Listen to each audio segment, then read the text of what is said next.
శ్రీ శ్రీ శ్రీ శనగొండమ్మ తల్లి ప్రసన్న వెంకటేశ్వర స్వామి ఆశీస్సులతో పోలేరమ్మ తల్లి ఆశీస్సులతో తూర్పు గోగులపల్లి గ్రామం అల్లూరు మండలం నెల్లూరు జిల్లా వారి జబ్బ ప్రదర్శనలో ఉన్నాయి. నీ వల్లైతే టచ్ చేయ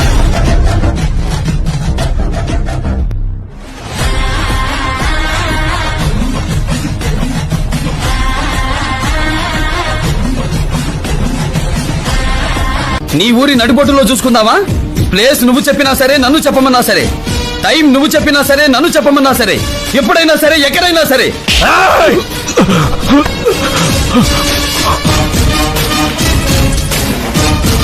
కత్తులతో కాదురా, కంటి చూపుతో చంపేస్తా. ఇంతకాలం నా పేరు వింటే రాజ్యాన్ని అప్పగించి లొంగిపోయిన రాజుల్ని, నే కన్నెర్ర చేస్తే యుద్ధం చేయకుండానే పారిపోయిన సైన్యాన్ని చూశాన్రా. గుండె తెగుతున్నా లెక్క చేయకుండా శత్రువు గొంతు చీల్చే రోషాన్ని మొట్టమొదటిగా చూస్తున్నాన్రా. అఖండ భారతదేశాన్ని గడగడలాడించిన ఈ బాద్షా నీ వీరత్వానికి గులామైపోయాడ్రా. ఈ భూమి మీద నన్ను ఆపగలిగేవాడు ఎవడైనా ఉన్నాడంటే అది నేనే.